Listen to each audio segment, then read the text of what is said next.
നമുക്ക് സാധാരണ ഈ ബഡ്ജറ്റിനെ സംബന്ധിച്ചൊരു രീതി നമ്മളെല്ലാവരും നമ്മുടെ മനസ്സിൽ പ്രതിഷ്ഠ നേടിയിട്ടുണ്ട്. ആ രീതിയിൽ കൂടി അല്ല എങ്കിൽ ഉടനെ തന്നെ ഇതെല്ലാം ബഡ്ജറ്റ് മോശമാണ്, ഞങ്ങൾ അങ്ങനെയായിരുന്നു ഇങ്ങനെയായിരുന്നു എന്ന് പറയുന്ന ഒരു രീതിയുണ്ട്. പിന്നെ ജയിക്ക് പറയുന്നത് കമ്മ്യൂണിസ്റ്റ് പാർട്ടിയുടെ സ്ഥിരം ഒരു ശൈലിയാണ്. അവരുടെ എല്ലാ നേതാക്കന്മാരും ഈ ശൈലി തന്നെയാണ് പിന്തുടരുന്നത്. അതുകൊണ്ട് ഞാൻ അതിൽ കൂടുതൽ പറയാൻ ആഗ്രഹിക്കുന്നില്ല. ഇപ്പോൾ തന്നെ അദ്ദേഹം പറഞ്ഞു എക്കണോമിക് റിവ്യൂ വന്നില്ല, അത് ഒളിച്ചു വയ്ക്കുന്നതിന് വേണ്ടിയിട്ടാണ് എന്നുള്ളതാണ്. അതിന് താങ്കളൊരു എക്സ്പ്ലനേഷൻ പറഞ്ഞു. സാധാരണ ഒരു ഫുൾ ബഡ്ജറ്റ് അവതരിപ്പിക്കുമ്പോൾ തൊട്ട് മുന്നെയാണ് അവതരിപ്പിക്കുന്നത്. ഈ വർഷവും അത് തന്നെ ഉണ്ടാവും. അതേസമയം കഴിഞ്ഞ 10 വർഷത്തെ എക്കണോമിക് സ്ഥിതിയെക്കുറിച്ചൊരു റിപ്പോർട്ട് വന്നിട്ടുണ്ട്. അത് എക്കണോമിക് റിവ്യൂ എന്നുള്ള നിലയിലല്ല, എക്കണോമിക് 10 വർഷത്തെ സാമ്പത്തിക സ്ഥിതിയെക്കുറിച്ചൊരു റിപ്പോർട്ട് വന്നിട്ടുണ്ട്. അതൊന്ന് സസൂക്ഷ്മം വായിച്ചു നോക്കിയാൽ എന്താണ് ഇന്ത്യയുടെ സാമ്പത്തിക മേഖലയുടെ അടിത്തറ കെട്ടിപ്പടുക്കാൻ NDA ഗവൺമെൻറ് കഴിഞ്ഞ 10 വർഷക്കാലം ചെയ്തത് എന്നുള്ളതിനെക്കുറിച്ച് വളരെ വ്യക്തമായിട്ടുള്ളൊരു രൂപരേഖ തരും. പിന്നെ എപ്പോഴും നമ്മൾ പറയുന്നത് പുതിയ പദ്ധതി ഒന്നും പ്രഖ്യാപിച്ചില്ല. നിങ്ങൾക്കറിയാമല്ലോ, 2005 പ്രഖ്യാപിച്ച പദ്ധതി പോലും ഇപ്പോഴും നടപ്പിലാക്കാത്ത ഒരു രാജ്യമാണ്. അന്ന് റെയിൽവേ ബഡ്ജറ്റൊക്കെ അവതരിപ്പിക്കുന്ന സമയത്ത് കേരളത്തിൽ റെയിൽവേ ബോട്ടിൽ പ്ലാന്റൊക്കെ സ്ഥാപിക്കുമെന്ന് പറഞ്ഞു. മറ്റേ ഇവിടെ ഇവിടെ ആലപ്പുഴയിൽ വാഗൺ ഫാക്ടറി അങ്ങനെയൊക്കെ തുടങ്ങി എത്രയോ പ്രഖ്യാപനങ്ങളല്ല, നടപ്പിൽ വരുത്തുക എന്നാണ് കേന്ദ്ര ഗവൺമെൻറ് കഴിഞ്ഞ 10 വർഷക്കാലമായി പ്രഖ്യാപിച്ച പദ്ധതികൾ. അത് പൂർണ്ണമായും നടപ്പിൽ വരുത്തുന്നതിനുള്ള പ്രവർത്തനമാണ് ഇപ്പോൾ നടത്തിക്കൊണ്ടിരിക്കുന്നത്. താങ്കൾ പറഞ്ഞ തൊഴിലുറപ്പ് പദ്ധതിയെക്കുറിച്ച് ജയിക്ക് പറഞ്ഞൊരു ആരോപണം അതാണല്ലോ.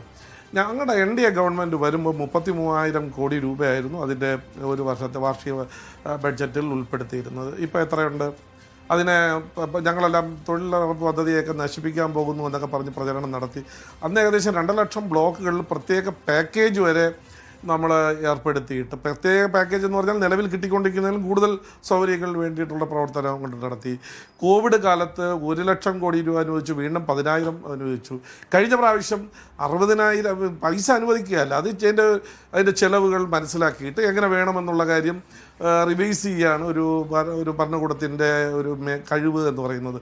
60,000 കോടി രൂപ അനുവദിച്ചു കഴിഞ്ഞു. അത് കഴിഞ്ഞ് അത് വീണ്ടും ഒരു 88,000 കോടി രൂപ അഡീഷണൽ കൂടി അനുവദിച്ച് 88,000 കോടി രൂപ, 28,000 കോടി കൂടി അനുവദിച്ച് 88,000 കോടിയാക്കി. ഇപ്പോൾ ഈ 86,000 കോടി അനുവദിച്ചിട്ടുണ്ടെങ്കിൽ നമുക്ക് റിവൈസ് ചെയ്യാൻ കഴിയുമല്ലോ.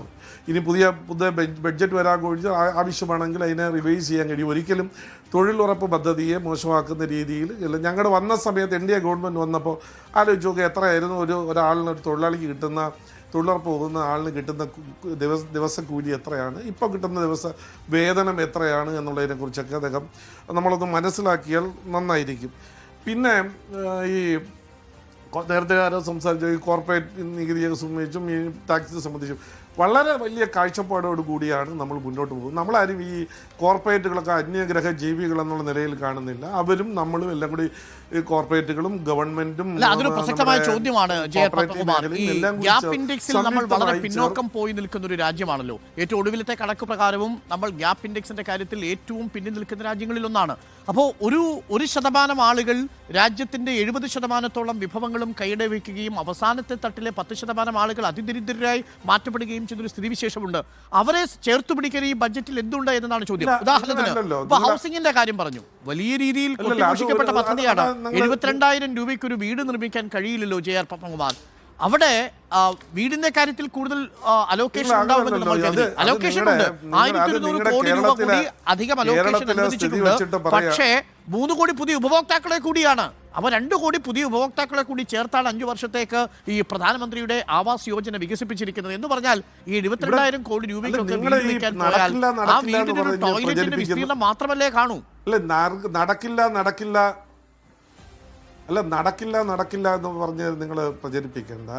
അർബൻ മാത്രം 2.5 കോടി വീട് ഈ പദ്ധതിയിൽ, പ്രധാനമന്ത്രി ആവാസ് യോജനയിൽ ഇപ്പോൾ പൂർത്തീകരിച്ചു കഴിഞ്ഞു. ഇനി അടുത്ത വർഷം കൊണ്ട് 1 വർഷം കൊണ്ട് 2 കോടി കൂടെ പൂർത്തീകരിക്കുമെന്ന് പറഞ്ഞപ്പോൾ ഏകദേശം 3 കോടി 4 കോടി വീടുകൾ നിർമ്മിച്ചു കഴിഞ്ഞു. അവിടെ ആളുകൾ താമസിക്കുന്നുണ്ട്.